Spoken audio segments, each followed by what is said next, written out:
ओम शांति। आज 3 मार्च 2023 की मुरली है। बाबा ने कहा, मीठे बच्चे, जब स्वच्छ पौधों पर 5 विकारों की मैल चढ़ती है तब भ्रष्टाचार बढ़ता है। अब तुम्हें श्रेष्ठाचारी बनना और बनाना है।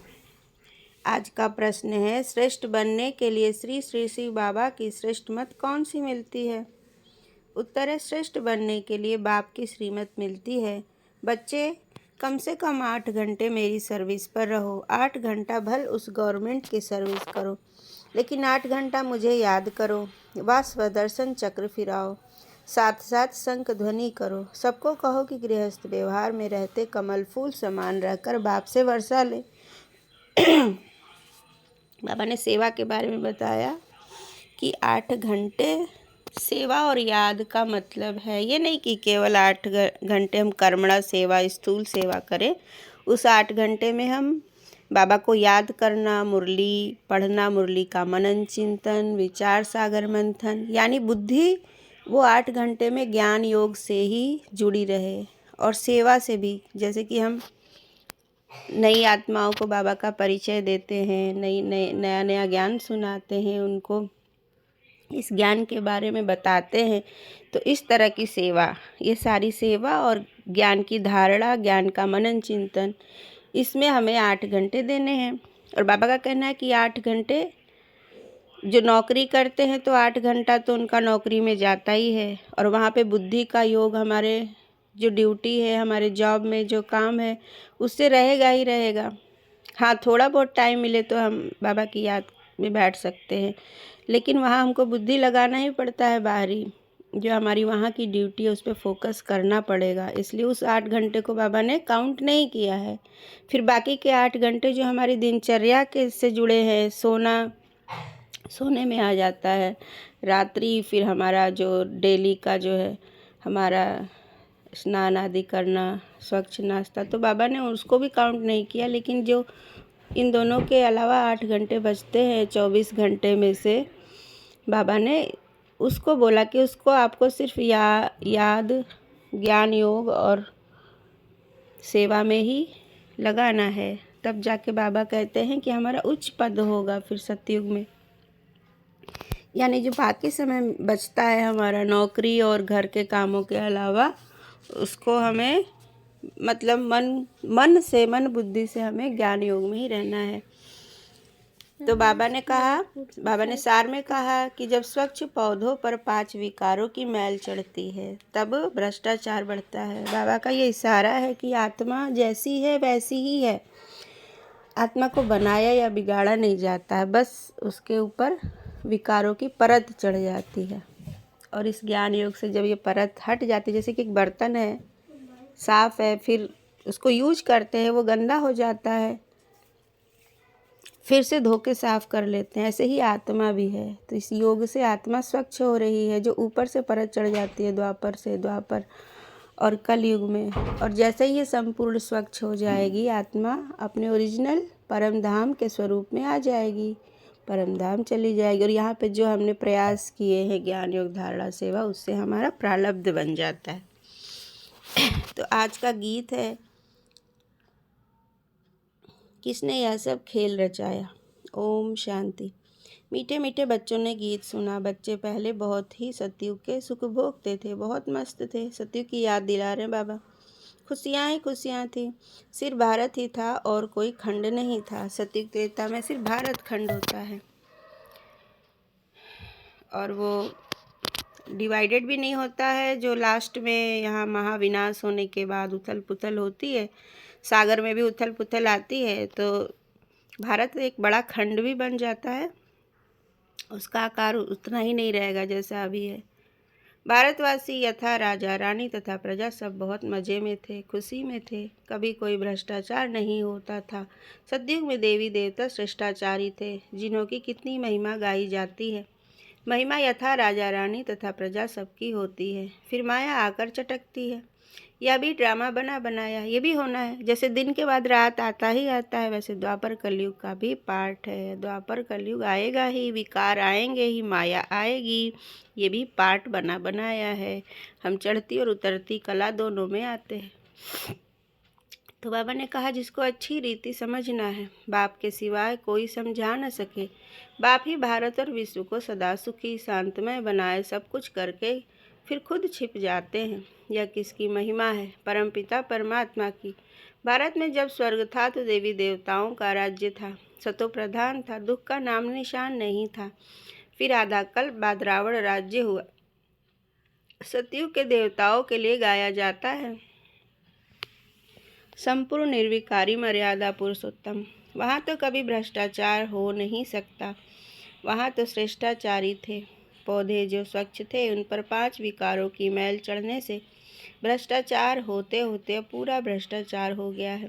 राजा रानी तथा प्रजा जो श्रेष्ठाचारी थे वह सब अभी भ्रष्टाचारी बन पड़े हैं। गाते भी हैं मुझ निर्गुणहारे में कोई गुण नहीं, आप ही रहम करो ओ गॉड फादर। रहम मांगते हैं देवी देवताओं के आगे जाकर, कहते हमको ऐसा बनाओ। ड्रामा को तो जानते नहीं कि वह फिर ऐसा कब बनेंगे। सो तुम श्रेष्ठाचारी थे, भ्रष्टाचार का नाम नहीं था। इस समय सभी मनुष्य भ्रष्ट बन पड़े हैं, यथा राजा रानी तथा प्रजा। अब भ्रष्टाचारी से श्रेष्ठाचारी कैसे बन सकते हैं, यह कोई नहीं जानते हैं। यही पतित दुनिया, भ्रष्टाचार होना ही है। अब बाप कहते हैं जो कुछ समझो वह फिर औरों को समझाओ। बाप की महिमा गाते हैं, अपने आप सब कुछ करके आपने आप छिपाया। निराकार भगवान को आना जरूर पड़ता है। शिव जयंती मनाते हैं, कैसे आते हैं अभी तुम बच्चे जानते हो। शिव है पतित पावन, उनको आना ही है तब है जब सारी सृष्टि पतित बन जाती है। उसको आकर पावन बनाना है। 2-4 को तो पावन नहीं बनाएंगे ना। यथा राजा रानी तथा प्रजा पावन थे, फिर अब यथा राजा रानी तथा प्रजा पतित है। अभी तो राजा रानी है नहीं। जानते हैं राजे लोग थे, अब उन्हों की राजाई है नहीं। ब्रिटिश गवर्नमेंट थी तो साहूकार लोग जमींदार आदि धन देते थे। कोई ने 20-30 हजार दिया तो टाइटल मिल जाता था। बाबा अनुभवी है ना, शिव बाबा ने भी अनुभवी रथ लिया है। ऐसा वैसा रथ थोड़े ही लेगा। बड़े बड़े राजाएं होते हैं तो वह घोड़े बहुत फर्स्ट क्लास रखते हैं। जानवरों में भी कोई कोई बहुत अच्छे होते हैं, जैसे ऊँट कोई बहुत अच्छे होते हैं। बैठो तो जैसे एरोप्लेन चलता है। कोई तो ऐसा होता है जो बहुत डंडे लगाने पड़ते हैं। ब्रह्मा बाबा को अनुभव होगा ऐसा तो वो उनको पता है कि ऊँट में भी ऐसे होते हैं कि कोई अच्छा होता है और कोई अच्छे से चलता भी नहीं है। तो बरोबर यह भारत 5000 वर्ष पहले स्वर्ग था, यह तो मशहूर है। क्रिश्चियन लोग भी कहते हैं क्राइस्ट से 3000 वर्ष पहले स्वर्ग था। तो ये सिद्ध होता है ना, क्राइस्ट से 3000 पहले स्वर्ग था। वही सतयुग के बारे में ही बात करते हैं। इधर के 2000 हो गए, उधर के 3000, और दोनों मिला के 5000 वर्ष का ही हिस्ट्री है। उससे पहले का कुछ नहीं है, पहले और आगे की बात ही नहीं है, क्योंकि हर 5000 पे यही हिस्ट्री हूबहू वापस रिपीट होती है। तो बाबा ने कहा बरोबर कल्प 5000 वर्ष का हो गया। हिसाब हो गया ना बराबर। खुद ही कल्प की आयु बतलाते हैं, फिर सतयुग को लाखों वर्ष कहते हैं। इसमें तो ये जो 2023 चल रहा है उसमें से तो 80 है, माइनस ही कर दो, 2000 ले दे के मान सकते हैं, क्योंकि ये 100 वर्ष संगम युग वाले हैं। और उस 2000 ये जीसस क्राइस्ट से पहले आने से पहले का जो 3000 का समय था, लमसम 3000 2000 हमें टोटल 5000 है, तो 3000 लगभग की बात कर रहे हैं, एग्जैक्टली बात नहीं कर रहे हैं, क्योंकि इधर भी 100 साल संगम युग को ले के 2000 इधर होगा, तो उधर 3000 से थोड़ा कम होगा। समझने की बात है, क्योंकि 2023 तो चल रहा है, तो 2000 से आगे तो नहीं होगा ना इधर साल। 2000 भले 36 में दुनिया ख़त्म होती है, बट वो 36 साल को आप उधर से भी माइनस कर सकते हो 3000 साल में से, बराबर नहीं है एकदम। तो लगभग 3000 साल पहले हमारे धरती पे स्वर्ग था। ये क्रिश्चियन लोग खुद बोलते हैं, उनको पता है भारत में धर्म तब भी था, यहाँ डिनास्टी थी देवी देवताओं की, आदि सनातन देवी देवता धर्म की। बाकी जिनको भी पता होगा, जो उच्च महात्मा और महान आत्माएं ऊपर से आती हैं धर्म स्थापन करने, उनका परमात्मा से कनेक्शन रहता ही है और उनको सच पता रहता है सब कुछ। तो बाबा ने कहा क्रिश्चियन लोग भी कहते हैं क्राइस्ट से 3000 वर्ष पहले स्वर्ग था, तो बरोबर कल्प 5000 वर्ष का हो गया। खुद ही कल्प की आयु बतलाते हैं, फिर सतयुग को लाखों वर्ष कहते हैं। शास्त्रों की बात हम सब पढ़ते हैं तो जैसा लिखा है मान लेते हैं, उस पर हम कोई बुद्धि नहीं लगाते हैं कि कलयुग 40,000 कैसे हो सकता है। बोलते कलयुग के 40,000 बीत गए और सतयुग लाखों वर्ष का था। बुद्धू की तरह बिलीव कर लेते शास्त्र, क्योंकि हम शास्त्रों के इज्जत करते हैं, रेस्पेक्ट करते, जो भी जैसा लिखा है हमें लगता है वही सही है, जबकि ये सत्य नहीं है संपूर्ण। ऐसे पॉइंट्स बाबा समझाते हैं जो धारण कर दूसरों को समझानी है, परंतु समझाते नहीं। अभी तुम बच्चे जानते हो बरोबर हम श्रेष्ठाचारी थे, यथा राजा रानी तथा प्रजा श्रेष्ठ थे।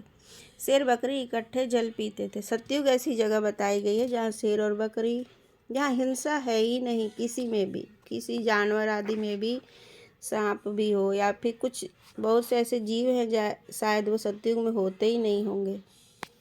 वो कलयुग द्वापर के बाद उनके जीन्स तो होते होंगे, लेकिन वो डेवलप होते हैं द्वापर के बाद। ऐसे कोई भयानक डराने वाले हिंसक जानवर वहाँ नहीं होते। शेर बकरी इकट्ठे जल पीते थे सतयुग में। वहाँ कंस जरासंधि हिरण्यकश्यप आदि कुछ भी नहीं थे।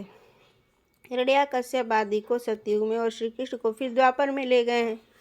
शास्त्रों में सब उल्टा सीधा लिख दिया है। रावण को त्रेता में ले जाते हैं, सब असुरों के अलग अलग नाम दे देते हैं। कुंभकर्ण आदि भी सब असुरों के नाम हैं। अभी है आसुरी संप्रदाय, अर्थात आसुरी मत पर चलने वाले। बाबा ने कहा असुर कोई नहीं है, 5 विकार ही हमें आसुरी बना देते हैं। अभी बाप आकर के श्रीमत देते हैं जिसे तुम ब्राह्मण से देवता बनते हो। परम पिता परमात्मा ब्रह्मा के मुख कमल से ब्राह्मण देवता और क्षत्रिय धर्म की स्थापना करते हैं।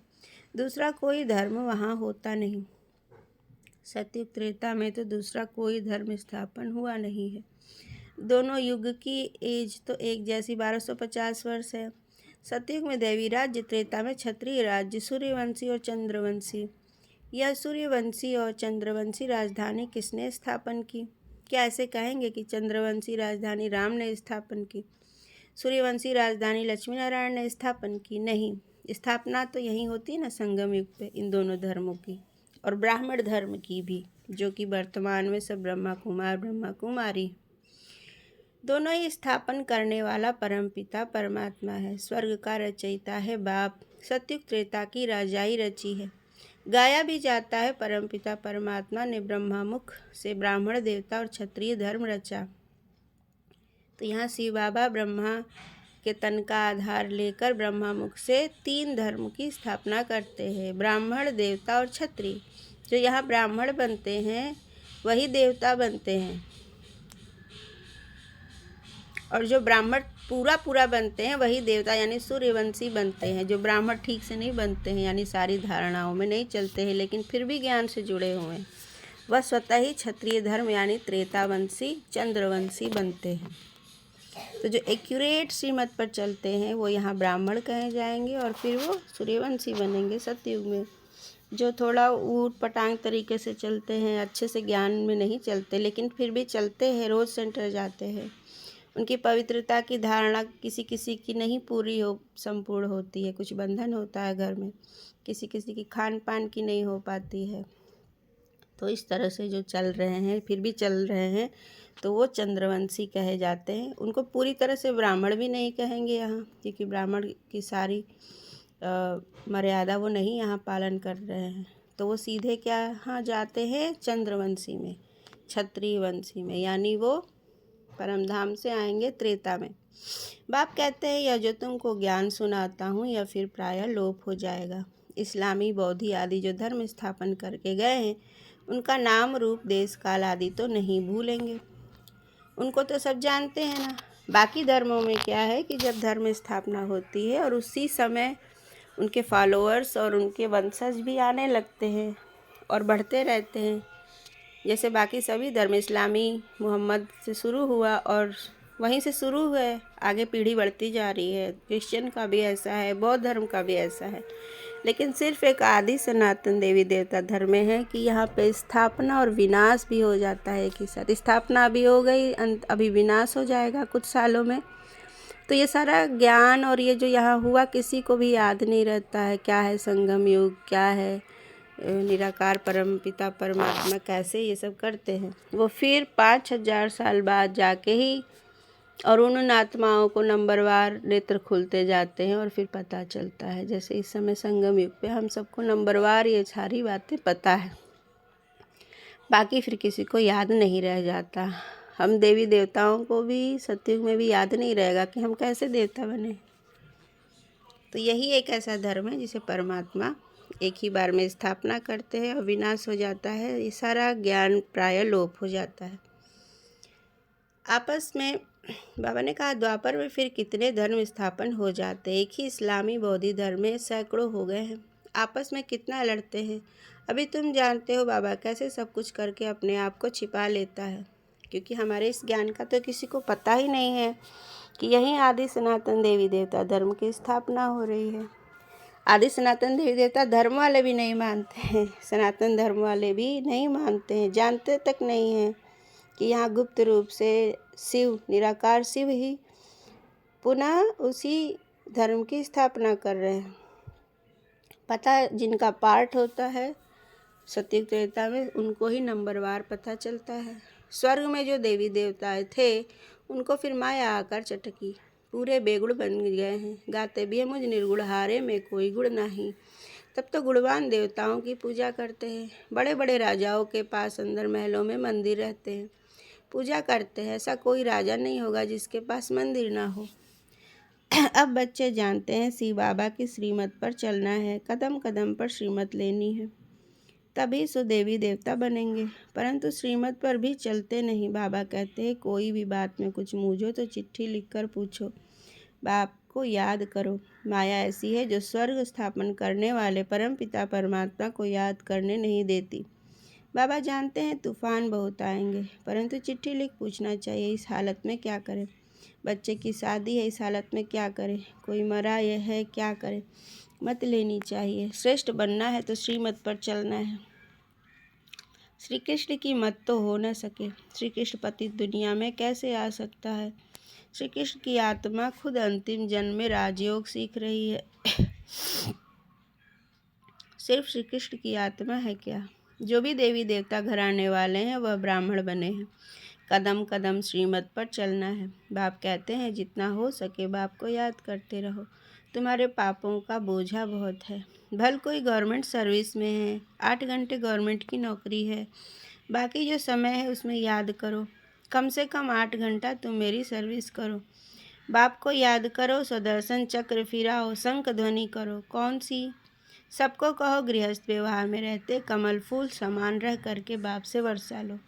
बाप स्वर्ग रचते हैं, स्वर्ग का वर्षा मिलना चाहिए। भारत ही स्वर्ग का मालिक बनता है, अभी तो नर्क का मालिक है। नर्क में दुखी होते हैं तब बाप को याद करते हैं, परंतु जानते नहीं कि बाप क्या देगा। बाप के लिए कहते हैं सर्वव्यापी है, भीतर ठिक्कर में है। बाप कहते तुमने कितनी भूल की है, परंतु यह भी ड्रामा में नूंद है, अब उनसे बाहर निकलो। यह भक्ति आदि करते करते तुम तंग हो गए। अभी भक्ति भी व्यभिचारी हो गई है। मौत आकर सामने खड़ा है तो श्रीमत पर चलना चाहिए, परंतु बच्चे ऐसे बाप को भूल जाते हैं। माया रावण का राज्य कैसे चलता है यह भी कोई जानते नहीं। रावण का बुत जलाते हैं, यह पीछे रिवाज निकला है। रावण को जलाते हैं, परंतु हर वर्ष रावण बड़ा होता जाता है।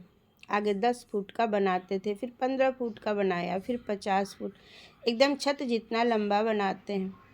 बुद्ध का भी बहुत बड़ा चित्र बनाते हैं।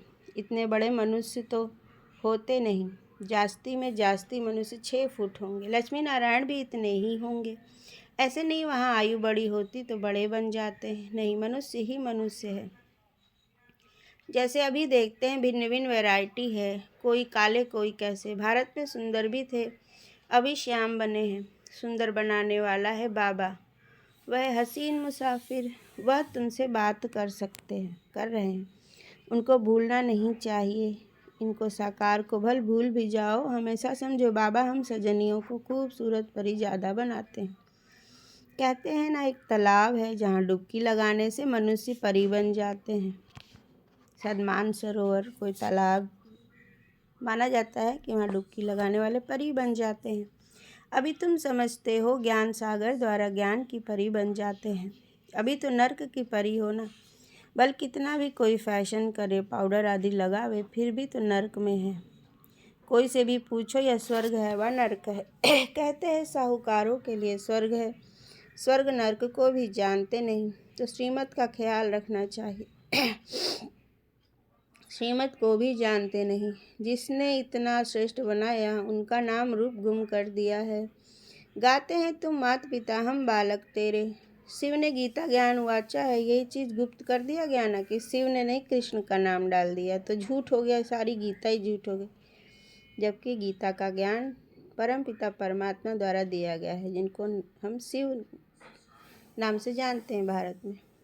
वो कल्याणकारी हैं, वो निराकार है। शंकर नहीं, शंकर देहधारी को दिखाया ना, देह अर्धनारीश्वर, तो वो सिंबॉलिक है, वो हम मनुष्यों की ही यादगार है। हम सब शंकर हैं, हम सब तपस्या करते हैं यहाँ, और यहाँ गृहस्थी भी है हमारी, उनकी भी गृहस्थी दिखाई गई है, पत्नी है, 2 बच्चे हैं, फिर भी सबके सब न्यारे प्यारे और सब योगी हैं। तो यहाँ ये संगम युग पे जो हम तपस्या करते हैं, जिस तरह हमारे अंदर एक ज्ञान उपज होता है, जैसे हमारे चक्र खुलते हैं, 3rd आई चक्र खुलती है, ये सब हमारे ही सिंबॉलिक रूप है। शंकर जो दिखाया गया है हम सबके अंदर शंकर है, लेकिन शिव जो है वो निराकार ज्योतिर्बिंदु स्वरूप परम पिता परमात्मा है। तो बाबा ने कहा यह तुम जानते हो। माता किसको कहा जाता है यह तुम जानते हो जरूर, जिसमें बाप प्रवेश कर रचना रचते हैं उनको माता कहेंगे। यहाँ तुम समझते हो हम प्रजापिता ब्रह्मा की मुख वंशावली हैं। ब्रह्मा के शरीर का आधार लेके शिव ने हम ब्राह्मणों को रचा है, इसलिए उनको हम माता मानते हैं, ब्रह्मा माँ कहते हैं ना। शिव बाबा के पोत्रे पोत्रियाँ हैं, तो बाप के भी नाम हैं। बीच में बाप दलाल जरूर चाहिए, जो तुम पोत्रे पोत्रियाँ कहलाओ, दादे से वर्षा लो, तो यह दलाल है। दलाल भी कह दिया ब्रह्मा बाबा को कि बीच में आते हैं, उनके द्वारा हम पोत्रे पोत्रियाँ बन गए शिव बाबा के। और शिव बाबा की वर्षा यानी जायदाद, उनकी मिल्कियत हमें मिल जाती है। यानी शिव बाबा के पास जो भी गुणों का, शक्तियों का खजाना है, जो भी उनके पास है ऊर्जा, वो सबके हम खुद अधिकारी बन जाते हैं। उनसे वो हमें प्राप्त होगा ही होगा, कोई रोक नहीं सकता, हमारा अधिकार हो जाता है उस पर। हम उनके वंशज हैं तो उनकी मिल्कियत तो हमें मिलेगी ही। इनसे वर्षा नहीं मिल सकता, यानी जो दलाल है बीच में, उनसे नहीं मिलता है। मिलता किससे है? दादे से, शिव बाबा से ही मिलता है। ये ब्रह्मा बाबा सिर्फ मीडिएटर हैं कह सकते हैं, और ब्रह्मा बाबा खुद भी लेते हैं अपना वर्षा अपने पुरुषार्थ से। तो इनको भी वर्षा शिव बाबा से लेना है, शिव बाबा की मत पर चलना है। तुम्हें ब्रह्मा के द्वारा शिव बाबा से वर्षा मिलता है, परंतु बाबा कहते हैं तुम इनको भी भूल जाओ शिव बाबा से तुमको मत लेनी है। शिव जयंती मनाते हैं परंतु बिल्कुल जानते नहीं, स्वर्ग बनाने वाले बाप का यादगार गुम कर दिया है, नर्क बनाने वालों के यादगार रख दिए हैं। दिन प्रतिदिन भ्रष्टाचार होता जाता है। कोई को अगर क्रोध आता है तो समझना चाहिए हमारे में यह भूत है, फिर हम श्रेष्ठाचारी कैसे कहला सकते। तुम्हें श्रेष्ठाचारी बनने का पुरुषार्थ जरूर करना है। अच्छा, मीठे मीठे सिकीले दे बच्चों प्रति माता पिता बाप दादा का याद प्यार और गुड मॉर्निंग। रूहानी बाप की रूहानी बच्चों को नमस्ते। धारणा के लिए मुख्य सार, बाप की याद और ज्ञान सागर के ज्ञान से सुंदर ज्ञान परी बनना है। कदम कदम पर शिव बाबा की मत जरूर लेनी है। श्रेष्ठाचारी बनने के लिए अंदर से भूतों को निकाल देना है, कोई भी भ्रष्ट बनाने वाला काम नहीं करना है। समस्याओं रूपी पहाड़ को उड़ती कला द्वारा सेकंड में पार करने वाले सहज पुरुषार्थी भव। हिमालय पर्वत जितनी बड़ी समस्या को भी पार करने के लिए उड़ती कला की विधि को अपनाओ। सदा अपने सामने सर्व प्राप्तियों को इमर्ज रखो तो उड़ती कला में उड़ते रहो। समस्या रूपी पहाड़ को सेकंड में पार कर लेंगे। सिर्फ वर्तमान और भविष्य प्रारब्ध के अनुभवी बनो। जैसे स्थूल नेत्रों द्वारा स्थूल वस्तु स्पष्ट दिखाई देती है, ऐसे बुद्धि के अनुभव के नेत्र द्वारा प्रारब्ध स्पष्ट दिखाई दे। हर कदम में पद्मों की कमाई जमा करते रहो। स्लोगन है, जो सबका आदर करते हैं वही आदर्श मूर्त बनते हैं।